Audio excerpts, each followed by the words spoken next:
ओम नमो भगवते वासुदेवाय। प्रेम से बोले विष्णु भगवान की जय। भक्तों, आज हम सुनेंगे श्रीमद् भागवत पुराण की कथा अध्याय 6, जिसके सुनने मात्र से ही श्री कृष्ण की प्राप्ति सुलभ हो जाती है। तो भक्तों, इस अध्याय को अंत तक अवश्य श्रवण करें। श्री सनकादि कहते हैं, नारद जी, अब हम आपको सप्ताह श्रवण की विधि बताते हैं। यह विधि प्रायः लोगों की सहायता और धन के साध्य कही गई है। पहले तो यत्न पूर्वक ज्योतिष को बुलाकर मुहूर्त पूछना चाहिए तथा विवाह के लिए जिस प्रकार धन का प्रबंध किया जाता है उस प्रकार की धन की व्यवस्था करने के लिए करनी चाहिए। कथा आरंभ करने में भाद्रपद, अश्विनी, कार्तिक, मार्गशीर्ष, आषाढ़ और श्रावण, ये 6 महीने श्रोताओं के लिए मोक्ष की प्राप्ति का कारण है। देवर्षि इन महीनों में भी भ्रद्धा, व्यतिपात आदि कुयोगों को सर्वथा त्याग देना चाहिए तथा दूसरे लोग जो उत्साहित हों उन्हें अपना सहायक बना लेना चाहिए। फिर प्रयत्न करके देश देशांतरों में यह संवाद भेजना चाहिए कि यहाँ कथा होगी। सब लोगों को सपरिवार पधारना चाहिए। जो स्त्री और शूद्रादि भगवत कथा एवं संकीर्तन से दूर पड़ गए हैं उनको भी सूचना हो जाए, ऐसा प्रबंध करना चाहिए। देश देश में जो विरक्त वैष्णव और हरे कीर्तन के प्रेमी हो उनके पास निमंत्रण पत्र अवश्य भेजे। उसे लिखने की विधि इस प्रकार है। महानुभाव, यहाँ 7 दिन तक तत्पुरुषों का बड़ा दुर्लभ समागम रहेगा और अपूर्व रहस्यमय श्रीमद् भागवत की कथा होगी। आप लोग भगवत रस के रसिक, अतः श्री भगवान मृत का पान करने के लिए प्रेम पूर्वक शीघ्र ही पधारने की कृपा करें। यदि आपको विशेष अवकाश न हो तो भी 1 दिन के लिए तो अवश्य ही कृपा करनी चाहिए, क्योंकि यहाँ का तो एक क्षण भी अत्यंत दुर्लभ है। इस प्रकार विनम्र पूर्वक उन्हें आमंत्रित करें और जो लोग आए उनके लिए यथोचित निवास स्थान का प्रबंध करें। कथा का श्रवण किसी तीर्थ में, वन में अथवा अपने घर पर भी अच्छा माना जाता है। जहाँ लंबा चौड़ा मैदान हो वहीं कथा स्थल रखना चाहिए। भूमि का शोधन, मार्जन और लेपन करके रंग बिरंगी धातुओं से चौक पूरे घर की सारी सामग्री उठाकर एक कोने में रख दे। 5 दिन पहले से ही यत्न पूर्वक बहुत से बिछाने के वस्त्र एकत्र कर ले तथा केले के खंभों से सुशोभित एक ऊंचा मंडप तैयार कराएं। उसे सब ओर फल, पुष्प, पत्र और चादरों से अलंकृत करें तथा चारों ओर झंडियां लगाकर तरह तरह के सामानों से सजा दे। उस मंडप में कुछ ऊंचाई पर 7 विशाल लोकों की कल्पना करें और उनमें विरक्त ब्राह्मणों को बुला बुला कर बैठाएं। आगे की ओर उनके लिए वहां यथोचित आसन तैयार करें। इनके पीछे वक्ता के लिए भी एक दिव्य सिंहासन का प्रबंध करें। यदि वक्ता का मुख उत्तर की ओर हो रहे हैं तो श्रोता पूर्वाभिमुख होकर बैठें और यदि वक्ता पूर्वाभिमुख हो रहे हैं तो श्रोता को उत्तर की ओर मुख करके बैठना चाहिए अथवा वक्ता और श्रोता को पूर्व मुख होकर बैठना चाहिए। देश काल आदि को जानने वाला महानुभावों ने श्रोता के लिए ऐसा ही नियम बनाया है। जो वेद शास्त्र की स्पष्ट व्याख्या करने में समर्थ हो, तरह तरह के दृष्टांत दे सकता हो तथा विवेकी और अत्यंत निष्प्रिय हो, ऐसे विरक्त और विष्णु भक्त ब्राह्मण को वक्ता बनाना चाहिए। श्रीमद् भागवत के प्रवचनों में ऐसे लोगों को नियुक्त नहीं करना चाहिए जो पंडित होने पर भी अनेक धर्मों के चक्कर में पड़े हुए स्त्री लंपट एवं पाखंड के प्रचारक हो। वक्ता के पास ही उनकी सहायता के लिए एक वैसा ही विद्वान और स्थापित करना चाहिए, वह भी सब प्रकार के संशयों की निवृत्ति करने में समर्थ और लोगों के समझाने में कुशल हो। कथा प्रारंभ के दिन से 1 दिन पूर्व व्रत ग्रहण करने के लिए वक्ता को छौरा करा लेना चाहिए तथा अरुणोदय के समय शौच से निवृत्त होकर अच्छी तरह स्नान करे और संध्यादि अपने नित्य कर्मों को संक्षेप में समाप्त करके कथा के विघ्नों की निवृत्ति के लिए गणेश जी का पूजन करे। तदंतर पितृगण का तर्पण कर पूर्व पापों की शुद्धि के लिए प्रायश्चित करें और एक मंडल बनाकर उसमें श्रीहरि को स्थापित करें। फिर भगवान श्री कृष्ण को लक्ष्य करके मंत्रोच्चारण पूर्वक क्रमशः षोडशोपचार विधि से पूजन करें और उसके पश्चात प्रदक्षिणा तथा नमस्कार आदि कर उन इस प्रकार स्तुति करें। करुणा निधान, मैं संसार सागर में डूबा हुआ और बड़ा दीन हूँ। कर्मों के मोह रूपी ग्राह ने मुझे पकड़ लिया है। आप इस संसार सागर से मेरा उद्धार कीजिए। इसके पश्चात धूप दीप आदि सामग्री से श्रीमद् भागवत की भी बड़ी उत्साह और प्रीति पूर्वक विधि विधान से पूजा करें। फिर पुस्तक के आगे नारियल रखकर नमस्कार करें और प्रसन्न चित्त से इस प्रकार स्तुति करें। श्रीमद् भागवत के रूप में आप साक्षात श्री कृष्णचंद्र ही विराजमान हैं। हे नाथ, मैंने भव सागर से छुटकारा पाने के लिए आपकी शरण ली है। मेरा यह मनोरथ आप बिना किसी विघ्न बाधा के सांगोपांग पूरा करे। केशव, मैं आपका दास हूँ। इस प्रकार दीन वचन कहकर फिर वक्ता का पूजन करे, उसे सुंदर आभूषणों से विशोभित करे और फिर पूजा के पश्चात उसकी इस प्रकार स्तुति करें। सुख स्वरूप भगवान, आप समझाने की कला में कुशल और सब शास्त्रों में पारंगत है। कृपया इस कथा को प्रकाशित करके मेरा अज्ञान दूर करें। फिर अपने कल्याण के लिए प्रसन्नता पूर्वक उनके सामने नियम ग्रहण करें और 7 दिनों तक यथाशक्ति उनका पालन करें। कथा में विघ्न न हो इसके लिए 5 ब्राह्मणों को और वरण करें। वे द्वादक्षर मंत्र द्वारा भगवान के नामों का जाप करें। फिर ब्राह्मण अन्य विष्णु भक्त एवं कीर्तन करने वाले को नमस्कार करके उनकी पूजा करें और उनकी आज्ञा पाकर स्वयं भी आसन पर बैठ जाए। जो पुरुष लोक संपत्ति, धन, घर और पुत्र आदि की चिंता छोड़कर शुद्ध चित्त से केवल कथा में ही ध्यान करता है, उसे इसके श्रवण का उत्तम फल मिलता है। बुद्धिमान वक्ता को चाहिए कि सूर्योदय से कथा आरंभ करके 3:30 पहर तक मध्यम स्वर से अच्छी तरह कथा बाँचे। दोपहर के समय 2 घड़ी तक कथा बंद रखे। उस समय कथा के प्रसंग में अनुसार वैष्णव को भगवान के गुणों का कीर्तन करना चाहिए।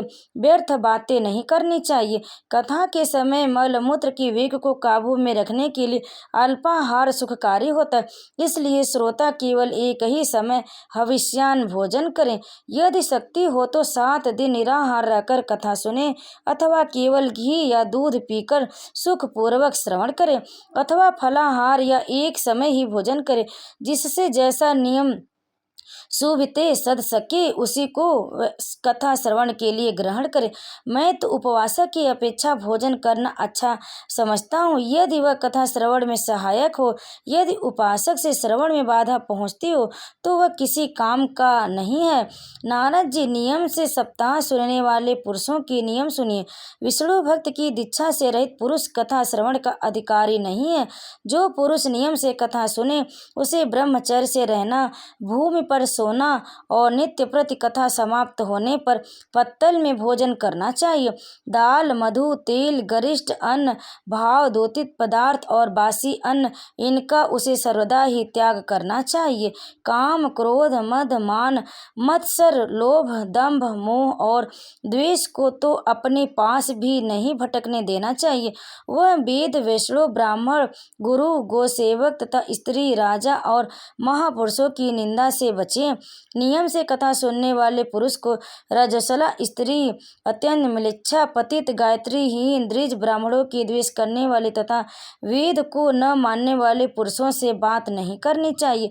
सर्वदा सत्य, सोच, दया, मौन, सरलता, विनय और उदारता का बर्ताव करना चाहिए। धनहीन, क्षय रोग, किसी अन्य रोग से पीड़ित, भाग्यहीन, पापी, पुत्रहीन और मुमुक्षुओं की यह कथा श्रवण करें। जिस स्त्री का रजो दर्शन रुक गया हो, जिसके एक ही संतान होकर रह गई हो, जो बाँझ हो, जिसकी संतान होकर मर जाती हो अथवा जिसका गर्भ गिर जाता हो, वह यत्न पूर्वक इस कथा को सुने। ये सब यदि विधिवत कथा सुने तो इन्हें अच्छे फल की प्राप्ति हो सकती है। यह अच्युत दिव्य कथा करोड़ों फलों को देने वाली है। इस प्रकार इस व्रत की नियमों का, विधियों का पालन करके फिर उद्यापन करें। जिस इससे विशेष फल की प्राप्ति हो, वे जन्माष्टमी के व्रत के समान इस व्रत कथा का उद्यापन करें। किंतु जो भगवान के अकिंचन भक्त हैं उनके लिए उद्यापन का कोई आग्रह नहीं है। वे श्रवण से ही पवित्र हैं, क्योंकि वे तो निष्काम भगवत भक्त हैं। इस प्रकार जब सप्ताह यज्ञ समाप्त हो जाए तब श्रोताओं को अत्यंत भक्ति पूर्वक पुस्तक और वक्ता की पूजा करनी चाहिए।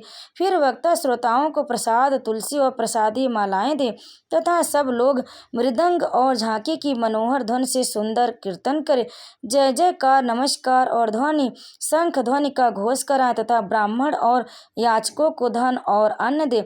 श्रोता विरक्त हो तो कर्म की शांति के लिए दूसरे दिन गीता पाठ करे, गृहस्थ हो तो हवन करे। उस हवन में 10 स्कंद का एक एक श्लोक पढ़कर विधि पूर्वक खीर, मधु, घृत, तिल और अन्न आदि सामग्रियों से आहुति दे अथवा एकाग्रचित से गायत्री मंत्र द्वारा हवन करे, क्योंकि तत्व यह महापुराण गायत्री स्वरूप ही है। होम करने की शक्ति न हो तो उसका फल प्राप्त करने के लिए ब्राह्मणों को हवन सामग्री दान करे तथा नाना प्रकार की त्रुटियों को दूर करने के लिए और विधि में फिर जो न्यूनता रह गई हो उसकी दोषों की शांति के लिए विष्णु सहस्त्र नाम का पाठ करे।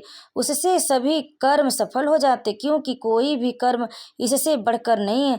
फिर 12 ब्राह्मणों को खीर और मधु आदि उत्तम उत्तम पदार्थ खिलाएं तथा व्रत की पूर्ति के लिए गौ और स्वर्ण का दान करें। सामर्थ्य हो तो 3 तोले सोने का एक सिंहासन बनवाएं, उस पर सुंदर अक्षरों में लिखी हुई श्रीमद् भागवत की पोथी रखकर उसकी हवनादि विधि उपचारों से पूजा करें और फिर जितेंद्रीय आचार्य को उसका वस्त्र, आभूषण एवं गंधादि से पूजन कर दक्षिणा के सहित समर्पण करें। यूं करने से वह बुद्धिमान दाता जन्म मरण के बंधनों से मुक्त हो जाता है। यह सप्ताह पारायण की विधि सब पापों के निवृत्ति करने वाली है। इसका इस प्रकार ठीक ठीक पालन करने से यह मंगलमय भागवत पुराण अभिष्ट फल प्रदान करता है तथा धर्म, अर्थ, काम और मोक्ष चारों की प्राप्ति का साधन हो जाता है, इसमें संदेह नहीं है। सनकादि कहते हैं, नारद जी, इस प्रकार तुम्हें यह सप्ताह श्रवण की विधि हमने पूरी सुना दी, अब और क्या सुनना चाहते हो। इस श्रीमद् भागवत की भोग और मोक्ष दोनों ही हाथ लग जाते हैं। सूत जी कहते, सौनक जी, यूं कहकर महामुनि सनकादि ने 1 सप्ताह तक विधि पूर्वक इस सर्व पाप नाशनी, परम पवित्र तथा भोग और मोक्ष प्रदान करने वाली भगवत कथा का प्रवचन किया। सब प्राणियों ने नियम पूर्वक इसे श्रवण किया। इसके पश्चात उन्होंने विधि पूर्वक भगवान पुरुषोत्तम की स्तुति की। कथा के अंत में ज्ञान, वैराग्य और भक्ति की बड़ी पुष्टि मिली और वे तीनों एकदम तरुण होकर सब जीवों का चित्त अपनी ओर आकर्षित करते। अपना मनोरथ पूरा होने से नारद जी को बड़ी प्रसन्नता हुई। उनके सारे शरीर में रोमांच हो आया और वे परम आनंद को पूर्ण हो गए।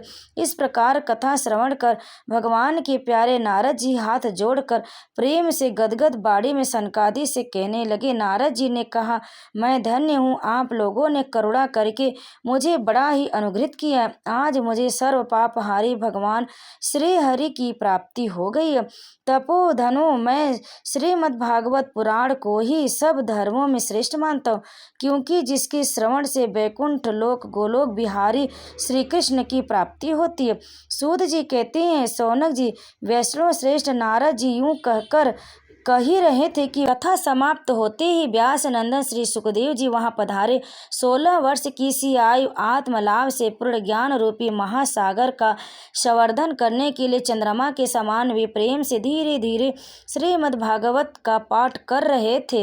परम तेजस्वी सुखदेव जी को देखकर सारे सभासद झटपट खड़े हो गए और उन्हें एक ऊंचे आसन पर बैठाया। फिर देवर्षि नारद जी ने उनका प्रेम पूर्वक पूजन किया।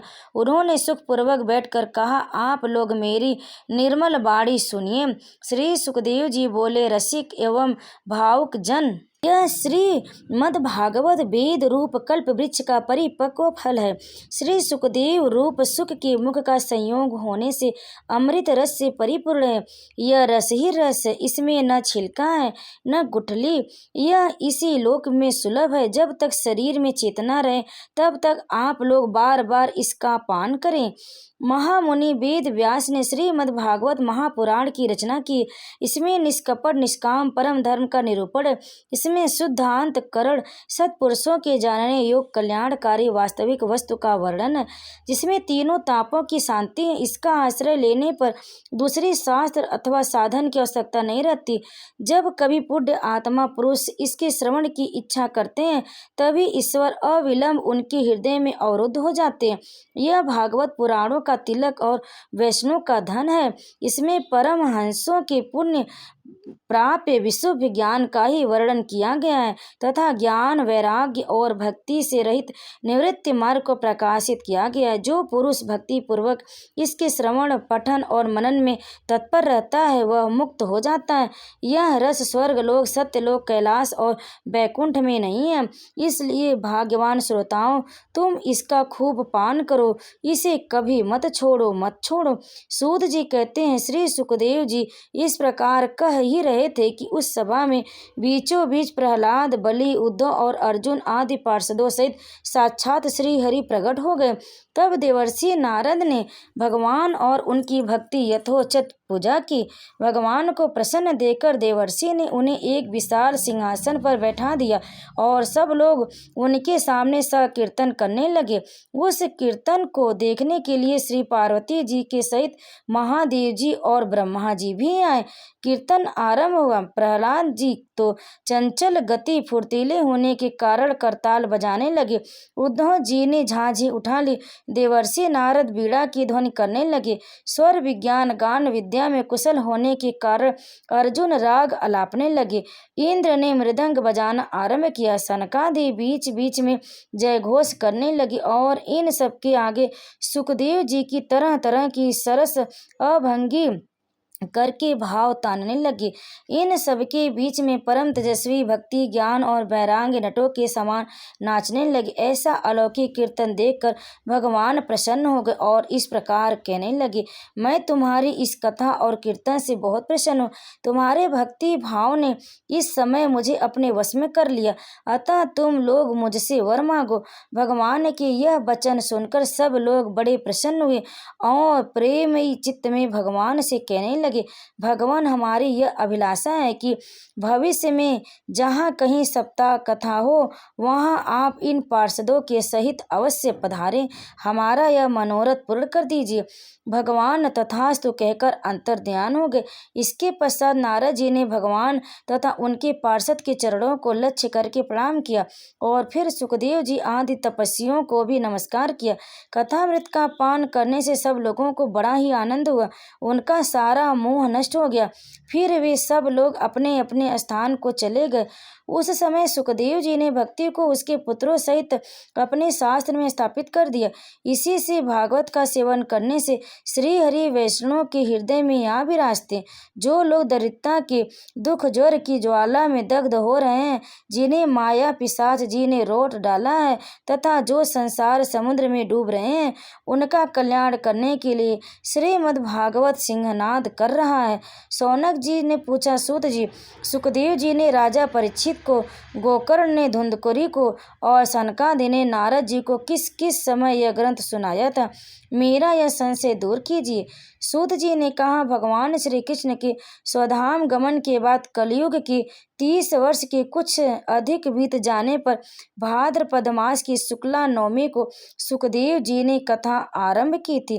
राजा परीक्षित की कथा सुनने के बाद कलयुग की 200 वर्ष बीत जाने पर आषाढ़ मास की शुक्ला नवमी को गोकर्ण जी ने यह कथा सुनाई थी।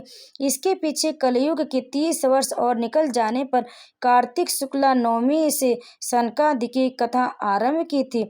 निष्पाप शौनक जी, आपने जो कुछ पूछा था उसका उत्तर मैंने आपको दे दिया। संतजन, आप लोग आदर पूर्वक इस कथामृत का पान कीजिए। यह श्री कृष्ण को अत्यंत प्रिय, संपूर्ण पापों का नाश करने वाला, मुक्ति का एकमात्र कारण और भक्ति को बढ़ाने वाला है। लोक में अन्य कल्याणकारी साधनों का विचार करने और तीर्थों का सेवन करने से क्या होगा? अपने दूत को हाथ में पास लिए देखकर यमराज उनके कानों में कहते हैं, देखो, जो भगवान की कथा वार्ता में मत हो रहे हो उनसे दूर रहना। मैं औरों को दंड देने की शक्ति रखता हूँ, वैष्णव को नहीं। इस असार संसार में विषय रूप विष की आसक्ति के कारण व्याकुल बुद्धि वाले पुरुषों अपने कल्याण के उद्देश्य से आधे क्षण के लिए भी इस सुख कथा रूप अनुपम कथा का पान करो। प्यारे भाइयों, निंदित कथाओं से युक्त कुपथ में व्यर्थ ही क्यों भटक रहे हो? इस कथा के कान में प्रवेश करती ही मुक्ति हो जाती है। इस बात के साक्षी राजा परीक्षित हैं। श्री सुखदेव जी के प्रेम रस के प्रभाव में स्थित होकर इस कथा को कहा था। जिसका इससे कंठ से संबंध हो जाता है वह बैकुंठ का स्वामी बन जाता है। शौनक जी, मैंने अनेक शास्त्रों को देखकर आपको यह परम गोप्य रहस्य अभी अभी सुनाया है। सब शास्त्रों के सिद्धांत का यही निचोड़, संसार में इस सुख शास्त्र से अधिक पवित्र और कोई वस्तु नहीं है।